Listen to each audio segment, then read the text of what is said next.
नमस्कार साथियों, स्वागत है आपका BN का 24 यूट्यूब चैनल पे। बहुत बहुत साथियों, खबरें चल रही हैं कि वेनेजुएला के अंदर से 800 टन चांदी चीन और रूस चोरी करके ले गई। चोरी करके नहीं ले गए, अल्टीमेटली उसके बदले में कोई ना कोई सामान बेचा होगा और उसके बदले में वो चांदी और सोना ले गई। अभी हो क्या रहा है कि जो रूस है और जो चीन है ना, वो डॉलर को बाईपास करके या तो गोल्ड में और या फिर चांदी में व्यापार कर रहे हैं, या अपनी करेंसी में। तो ज़्यादातर अगर बात करोगे चांदी प्रोड्यूस की, कि सबसे ज़्यादा चांदी कहाँ होती है, पीरू है या अफ्रीकन देश हैं, उन्हीं में से एक वेनेजुएला भी है। ये यहाँ पे सबसे ज़्यादा चांदी प्रोड्यूस होती है। अगर बात करें मोटा मोटा उदाहरण के रूप में, तो विश्व में मान लो, है तो बिलियन में, लेकिन मोटा मोटा समझ लो, अगर 100 मिलियन टन की डिमांड है तो जो प्रोड्यूस हो रही है ना चांदी, वो 70 मिलियन टन हो रही है। कहने का मतलब ये है, जो 30 मिलियन टन की जो डिफिसिट है ना, वो तो है ही। कहने का सीधा सा तात्पर्य ये है, डिमांड ज़्यादा है, सप्लाई कम है। अभी आपने देखा होगा शार्प गिरावट आई थी चांदी में। क्या हुआ कि जो लंदन का जो MCX है, जहाँ पे मल्टी कमोडिटी एक्सचेंज है, या लंदन में जो सबसे बड़ी मंडी है ना चांदी या सिल्वर की, वहाँ की सिचुएशन है खराब। वहाँ पे रियल में गोल्ड वो सिल्वर है नहीं, और इनका जो बड़े बड़े बैंक है अमेरिका के, वे ये शॉर्ट करे बैठे हैं सिल्वर को शॉर्ट करे बैठे हैं। और वो चाहते हैं कि 65 मतलब अभी 72 ओंस प्रति उसके हिसाब से चल रही है चांदी। लेकिन अगर आप चांदी का रियल प्राइस देखोगे ना, अगर चाइना में देखोगे तो 130 के आसपास चल रहा है, और अब रूस में देखोगे या कहीं और, जो विश्व का रेट है ना, फिजिकल चांदी का जो रेट है ना, वो पेपर चांदी से बहुत ज़्यादा है। तो अब वे पहले से शॉर्ट हैं। ऐसी भी आशंकाएं थी कि पहली बार ऐसा हुआ था इतिहास में कि मार्जिन शॉर्ट मार्जिन आने के कारण उनकी चांदी बिक गई, या मार्जिन शॉर्ट आ गया, जिससे बिलियन ऑफ डॉलर, मतलब 34 बिलियन डॉलर मार्केट में RBI को उतारने, उसे सॉरी रिजर्व बैंक को उतारने पड़े, जो फेडरल रिजर्व है वहाँ का। अब ऐसी आशंकाएं चल रही हैं, लोग बाग बोल रहे हैं नहीं नहीं सब ठीक है। अगर सब ठीक है तो फिर 34 बिलियन डॉलर जो डॉलर है वो क्यों उतारे मार्केट में? भाई अगर सब चीज़ ठीक है तो आपने मार्केट में उतारे क्यों, पहले तो ये बताओ। इसका अगर ऐसा नहीं है तो इसका मतलब कुछ ना कुछ गड़बड़ है। जो भी देखो होता गया है, जब किसी बड़े तंबू में आग लगती है ना, किसी बड़े घर में आग लगती है ना, तो कहीं ना कहीं जो धुआं है ना, वो पहले उसे बुझाने की कोशिश की जाती है, जिससे मामले को दबाया जा सके। ठीक है, अभी परिस्थिति कैसी बनी हुई है?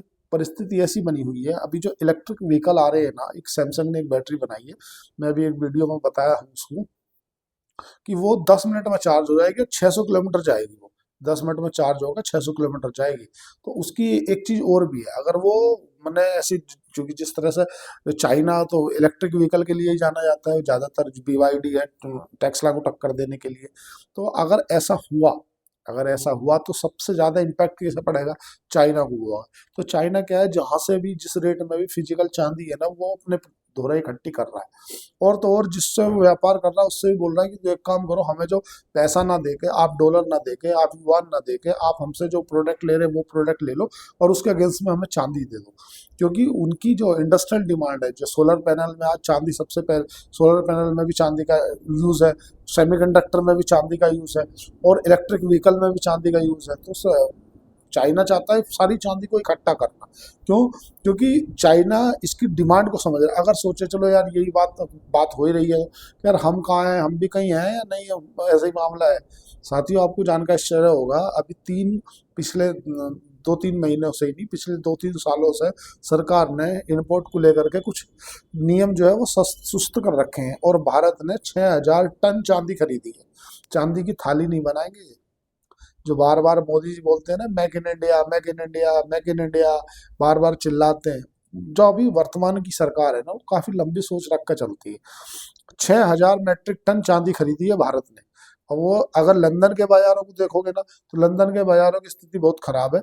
मतलब रियल में पेपर पर है सब कुछ, लेकिन फिजिकली देखो ना, उनके जो वेयर हाउसेस है ना, जहाँ पे वो चांदी रखते हैं ना, जो गोदाउन है ना, वो खाली पड़े हैं। ठीक है। और जो जिस तरीके से वो प्राइस को कंट्रोल करने की कोशिश कर रहे हैं, क्या है कि एक दिन एकाएक आपने देखा होगा कि मार्जिन शॉर्ट आने के कारण वो चांदी 2,55,000 चल रही थी, एकदम से आकर 2,25 पे आ गई। तो चांदी के अंदर वोल्टिलिटी है। जिस समय पे चांदी क्रैश हुई थी ना, वर्ष 2008 में, 2011 में, है ना, उस समय चांदी की इतनी इंडस्ट्रियल डिमांड नहीं थी। उस समय चांदी को एक ज्वेलरी के रूप में देखते थे, लेकिन अब चांदी की इंडस्ट्रियल डिमांड बढ़ती जा रही है। तो ये कारण है कि जो वेनेजुएला के ऊपर अमेरिका को हमला करना पड़ा ना, क्योंकि ये बात कहीं ना कहीं सीआईए को पता चल गई कि चांदी जो है 800 टन जो चांदी थी, जो वेनेजुएला में जो चांदी थी, वो कहीं ना कहीं चीन चली गई है उठकर। और रातों रात, मतलब ये बाकायदा पुख्ता है कि पहले पूरे देश की लाइट काट दी गई, पूरे देश की लाइट काट दी गई, और उसके बाद से फिर कार्गो शिप चाइना के स्पेशल गए और उसमें चांदी भरी 800 मैट्रिक टन जितनी वहां पे थी, और पूरी की पूरी वेनेजुएला की तिजोरी खाली है, ऐसी स्थिति है। ये अमेरिका को देखो, क्रूड ऑयल जो है ना वो तो है ही कि हाँ उनके रियल जो क्रूड ऑयल है वो पूरी दुनिया में करना चाहता है, वो तो वहां तक तो सब समझ में आता है। लेकिन कुछ और भी कारण रहा होगा, क्योंकि जो ज्यादा करीबी होती जा रही थी ना चीन की, और चीन के जो ज्यादातर आपने देखा होगा इन्वेस्टमेंट $60 बिलियन के आसपास का इन्वेस्टमेंट वेनेजुएला में है। मोक्सो, मतलब जैसे रूस की भी बात करें तो रूस में भी गई है, ये पूरी की पूरी इंडस्ट्रियल डिमांड में काम आने वाली है चांदी। तो ये कारण है कि वेनेजुएला के ऊपर जो अटैक हुआ, और क्रूड ऑयल, अब पहले ये समझ लो, अब मैं मोटा मोटा बता दूं कि आप ये सोच रहोगे कि वेनेजुएला के इम्पैक्ट किस किस कंपनी पर होगा, आपके मन में घुड़घुड़ी मची होगी कि यार वेनेजुएला में अटैक हुआ है, कल को शेयर बाजार खुलने वाला है, किस किस पर इम्पैक्ट पड़ेगा। सबसे पहले ऑल ओवर बाजार पे देख लो, तो बाजार पे जो है पूरे तेल का 1% जो वेनेजुएला से ही वो होता है, तो इसीलिए बाजार पे इतना इम्पैक्ट देखने के लिए नहीं मिलेगा, मिलेगा पर इतना नहीं मिलेगा। हो सकता ओवर रिएक्शन कर ले, क्योंकि बाजार जो है ऑलरेडी पहले से ही चढ़ा हुआ है, और जो निफ्टी का पुट कॉल रेशियो है, जो मैं पहले भी बोल रहा था, शुक्रवार में बोल रहा था, 1.89 के आसपास बना हुआ, तो निफ्टी काफी ओवरबॉट है, तो वहां से प्रॉफिट बुकिंग भी आ सकती है। और खुलने के बाद अब किन किन कंपनियों को इम्पैक्ट पड़ेगा, तो जो ओएनजीसी है, आईओसीएल है, Indian oil corporation of India, ऐसी कंपनियां जो है उन पे इम्पैक्ट देखने के लिए मिलेगा, क्योंकि उन कंपनियों का वेनेजुएला में काम है वर्तमान की स्थिति में। इतना नहीं पड़ेगा, क्योंकि जो ज्यादातर सप्लाई है वो मिडिल ईस्ट से होती है। ऐसा नहीं है कि भारत की पूरी सप्लाई वेनेजुएला से होती है, ऐसा नहीं है, 1% के आसपास में कुल है। इम्पैक्ट जरूर पड़ेगा, क्योंकि कंपनी का जो बिजनेस है वो इम्पैक्ट होगा, मतलब वो तो 100% है कि भाई बाजार उसके ऊपर रिएक्शन देगा। लेकिन इतना, क्योंकि बाजार ऊपर चढ़ा हुआ है, पहले पहले बाजार क्या चढ़ा हुआ है, अगर बाजार चढ़ा ना हुआ होता तो समझ लो तो कम देता। अब बाजार ओवरबोट भी है, चढ़ा हुआ भी है, तो हो सकता है ऊपर से थोड़ा सा ओवर रिएक्ट करे, नीचे आ जाए। बस आपको क्या कि इन्वेस्टर, फलूदा इन्वेस्टर नहीं बनना। फलूदा इन्वेस्टर कौन होते हैं यार? देखो, फलूदा इन्वेस्टर वो होते हैं जो खुद से ज्ञानी पुरुष बन जाते हैं। जैसे ज्ञानी पुरुष तो सभी हैं दुनिया में, डेढ़ अकल है, एक तो अकेले में हर आदमी में, आधे में पूरी दुनिया है। देखो, मैं फलूदा इन्वेस्टर जनरली उसे मानता हूँ जो फोमो का शिकार हो जाते हैं।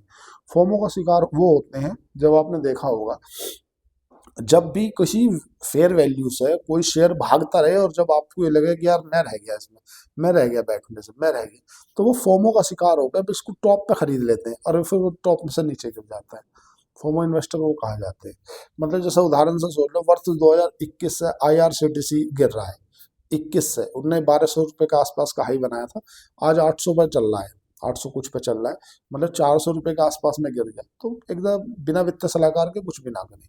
दूसरी बात है कि मतलब टार्सन प्रोडक्ट जो मतलब सिरिंज और हॉस्पिटल में यूज होने वाली जो चीजें बनाता है, वो कभी उनने 800-900 का बनाया था, आज वो 250 पे चल रहा है।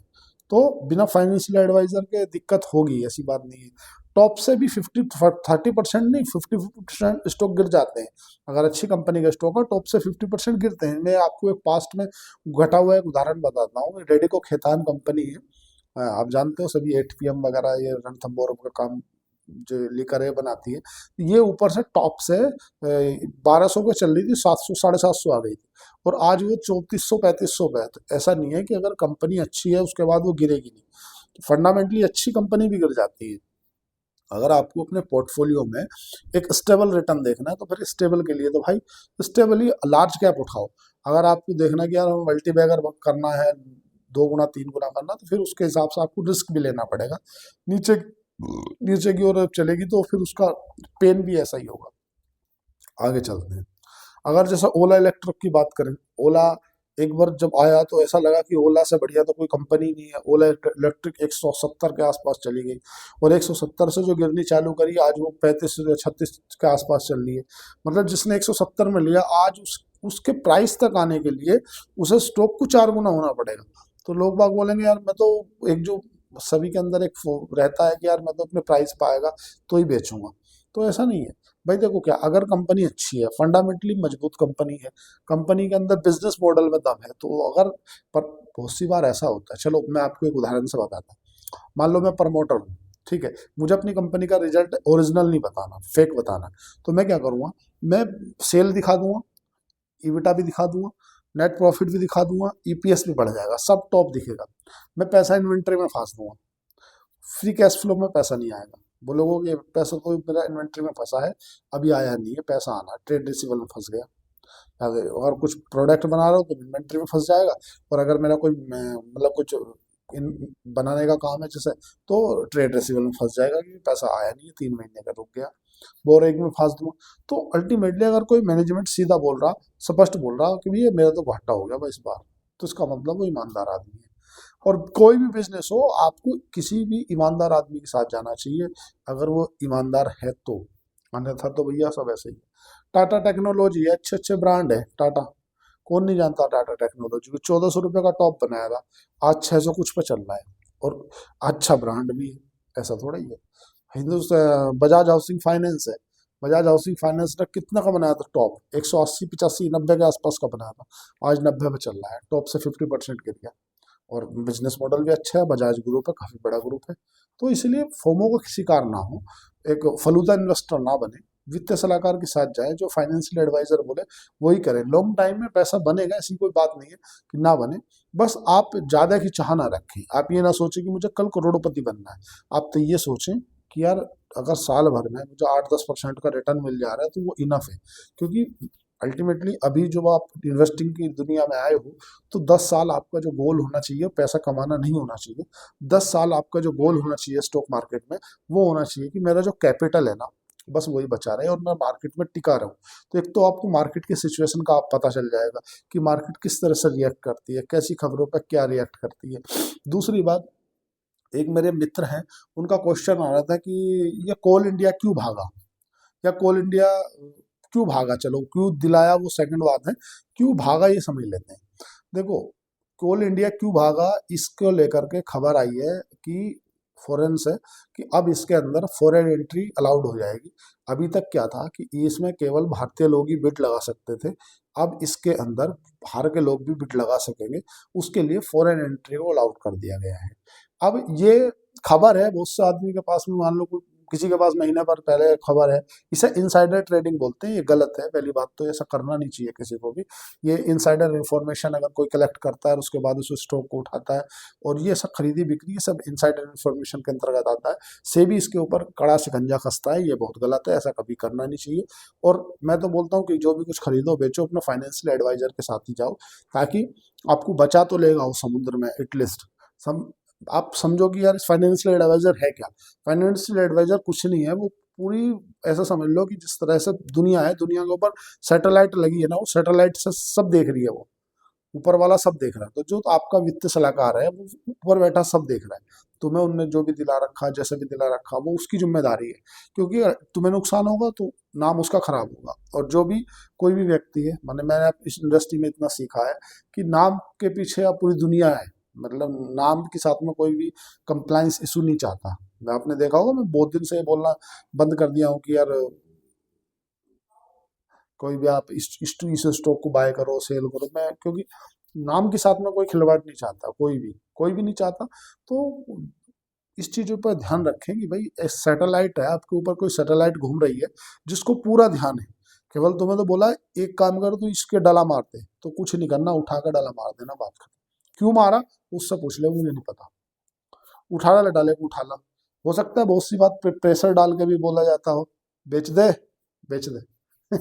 वो आदमी को बुरा लगता है, बोले यार इसको भी ऐसा क्यों लग रहा है जब मैं नहीं बेचना चाह रहा। तो मेरे बोलता था वर्ष 2024 में, जब बाजार एक फोमो का शिकार हो रहा था, लोग, मैं बोलता था बेचो बेचो, उन्हें लगता था मैंने उनकी किडनी मांग ली। और जब 2 फरवरी में बाजार गिरा हुआ था, मैं बोलता था खरीदो खरीदो, तो उन्हें लगता था कि इनने हमारी किडनी मांग ली। तो ऐसा नहीं है, बाजार के अंदर फोमो का शिकार ना हो, वित्तीय सलाहकार के साथ जाए। बड़ी बड़ी कंपनियां, अच्छी अच्छी कंपनी भी टॉप से 50% गिर जाती है, ऐसा कोई जरूरी नहीं है कि आपकी कंपनी गिरेगी नहीं। बहुत से लोग सोच लेते हैं कि हम तो किसी बड़ी लार्ज कैप को उठा लेंगे, पैसा बनेगा। भाई रिलायंस ने पिछले 5 सालों में एफडी को भी बीट नहीं किया है, 7% का भी रिटर्न नहीं दिया है। और ऑल ओवर शेयर मार्केट में 8,000 कंपनियां लिस्टेड हैं।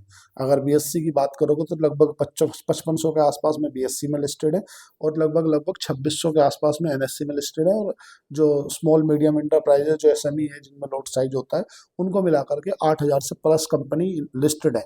अब 8,000 में से वो कहते हैं ना, समुद्र के अंदर से मोती, कंकड़ कौन सी है, मोती कौन सा है, हीरा कौन सा है, वो बीनने का काम तो करता है वित्तीय सलाहकार। और काम क्या है उसका? ऐसा थोड़ी है कि 8,000 कंपनी में आप जिसमें पैसा डालोगे बनेगा। मैंने आपको 2-4 उदाहरण दिए। ओला टॉप से कहाँ खड़ा है आप देख लो, 1/4 हो गया। टाटा टेक्नोलॉजी कहाँ खड़ा है आप देख लो। तो ऐसा जरूरी नहीं है कि आप जिस कंपनी को उठाओगे वो उस पैसा बनाएगी। अच्छी कंपनी भी टॉप से 50% गिर जाती है, आप वहाँ पैनिक करके निकल जाओगे। मैं आपको रेडिको खैतान का उदाहरण दिया हूँ, एस का उदाहरण दिया हूँ, प्रिकोल का उदाहरण दिया हूँ। बड़ी बड़ी कंपनियां गिरती हैं, ऐसा थोड़ी। महिंद्रा एंड महिंद्रा भी गिरी थी, और तुम्हारा मारुति सुजुकी भी गिरती है। गिरती अच्छी कंपनी भी गिरती है, ऐसा नहीं है। बट ये क्या है, फोमो का शिकार होकर लोग नुकसान खा लेते हैं, वो नहीं करना चाहिए। पैनिक ना करें, धैर्य बना के रखें, लंबे समय में पैसा बनेगा, ऐसी बात नहीं है। तो इसीलिए बहुत सावधान रहें, सतर्क रहें। बाजार के अंदर कल वोल्टिलिटी रहेगी, बाजार ओवरबॉट जोन में है। और दूसरी बात क्या है कि जो तेल तेल वाली कंपनियां हैं, उन पर इम्पैक्ट देखने के लिए मिलेगा। देखते हैं कैसा होगा, जो भी होगा। अब कल मैं बताऊंगा किसको क्या इम्पैक्ट कितना बढ़ सकता है और क्या है। और बाकी पैनिक ना करें, जो भी कुछ करें अपने वित्तीय सलाहकार से पूछ के करें। आज के लिए इतना ही। चैनल को लाइक करें, सब्सक्राइब करें, कमेंट करें। धन्यवाद, थैंक यू।